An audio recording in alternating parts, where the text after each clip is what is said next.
और दोस्तों, आर्या सक्सेस मंत्र में आपका बहुत बहुत स्वागत है।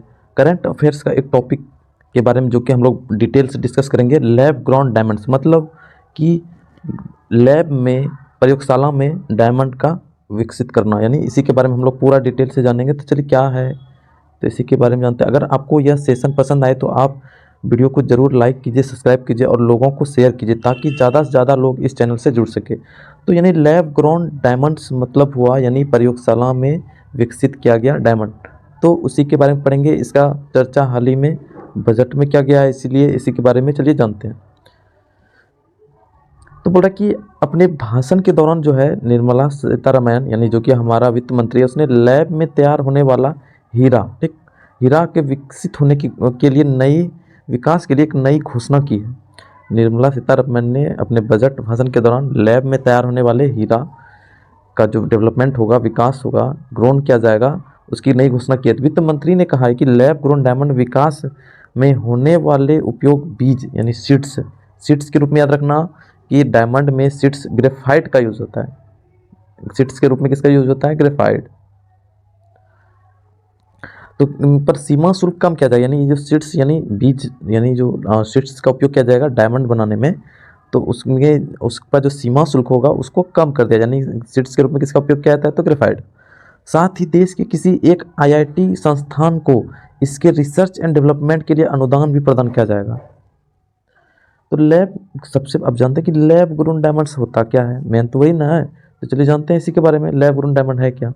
लैब ग्रोन डायमंड्स को प्राकृतिक हीरों के विकास प्रक्रिया की नकल करने वाली स्पेशल टेक्नोलॉजी के माध्यम से लैब में तैयार किया जाता है। यानी जिस तरह से प्राकृतिक नेचुरल जो हीरा होता है, तो उसका जो विकास कैसे हुआ है, उसी चीज़ का नकल किया है, और उसी चीज़ का नकल यानी उसी टेक्नोलॉजी का नकल करके एक स्पेशल टेक्नोलॉजी के माध्यम से लैब में तैयार किया जाएगा। यानी इसको बोल सकते हैं कृत्रिम हीरा, यानी ये जो बनाया जाएगा इसको क्या बोल सकते हैं हम लोग? कृत्रिम हीरा।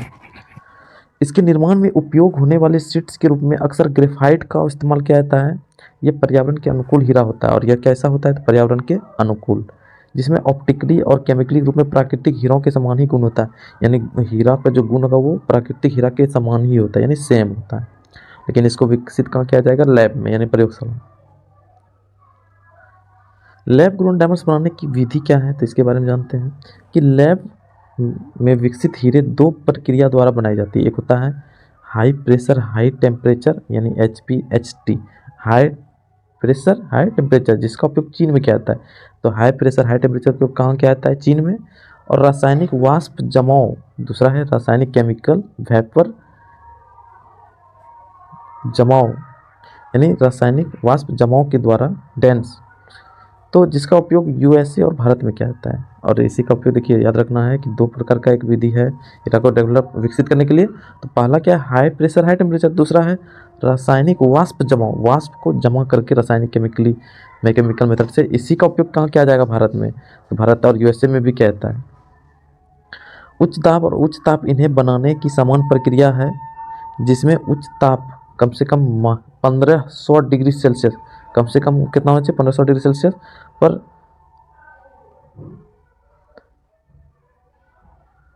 7,30,000 PSI का दबा बनाने वाली प्रेस का इस्तेमाल किया जाता है। यानी हाई टेम्परेचर और हाई प्रेशर का इस्तेमाल किया जाता है।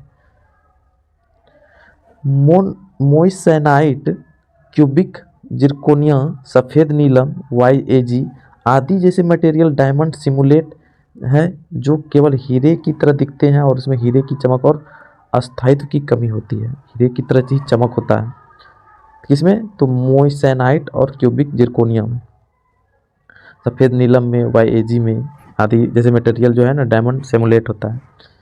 लैब ग्रोन डायमंड्स का क्या महत्व है, चलिए इसके बारे में जानते हैं। लैब ग्रोन डायमंड्स यानी LGD, लैब ग्रोन डायमंड उच्च रोजगार क्षमता वाला एक प्रौद्योगिकी और नवाचार संचालित उभरता हुआ एक क्षेत्र है। यानी ये उच्च रोजगार, यानी अगर ये डेवलपमेंट होना स्टार्ट होगा तो ये बहुत से लोगों को रोजगार देगा, और देने वाला एक प्रौद्योगिकी और नवाचार यानी इनोवेशन है एक तरह से।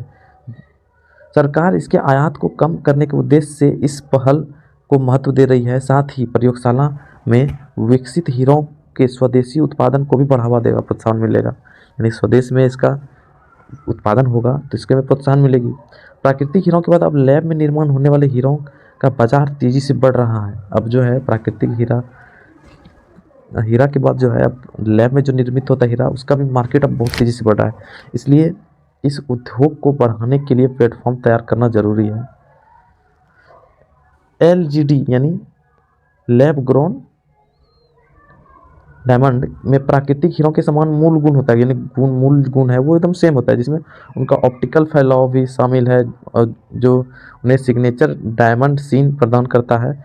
शुद्ध सिंथेटिक हीरे में उच्च तापीय चालकता होती है, लेकिन विद्युत चालकता नगण्य होती है। यानी इसमें तापीय चालकता होती है काफ़ी ज़्यादा, लेकिन विद्युत चालकता नगण्य, मतलब ना के बराबर होता है, यानी विद्युत का सुचालक ना के बराबर होता है।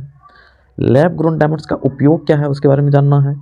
तो लैब ग्रोन डायमंड्स का उपयोग जो है ना, अक्सर औद्योगिक उद्देश्य के लिए मशीन और उपकरणों में किया जाता है। साथ ही उनकी कठोरता और अतिरिक्त ताकत उन्हें कटर के रूप में उपयोग करने के लिए आदर्श बनाती है। उसकी जो कठोरता है बहुत ज़्यादा कठोर होती है, इसलिए उसको कटर के रूप में भी उपयोग में लाया जाता है, कटर काटने के उपयोग में। ऐसे हीरो का उपयोग उच्च शक्ति वाले लेजर डायोड और उच्च शक्ति वाले ट्रांजिस्टर को बनाने में भी किया जाता है। जैसे जैसे पृथ्वी के प्राकृतिक हीरे के भंडार कम होते जा रहे हैं, वैसे ही धीरे धीरे लैब ग्रोन डायमंड्स आभूषण उद्योग में भी बेशकीमती रत्न की जगह ले रहा है। यानी प्राकृतिक हीरा तो बहुत ही कम सीमित है हमारे पृथ्वी पर, तो जैसे जैसे वो भंडार खत्म होते जा रहा है, धीरे धीरे कम होते जा रहा है, तो वैसे वैसे जो है हमारा लैब ग्रोन जो डायमंड है अब आभूषण उद्योग में भी अपना जगह लेते जा रहा है। तो ये था आज का टॉपिक, लैब ग्रोन डायमंड। अगर आपको अच्छा लगे तो वीडियो को जरूर शेयर कीजिएगा। आज का वीडियो यहीं समाप्त करते हैं। वीडियो को लास्ट तक देखने के लिए आपका बहुत बहुत धन्यवाद। फिर नए टॉपिक के साथ फिर हाजिर होंगे, तब तक के लिए गुड बाय।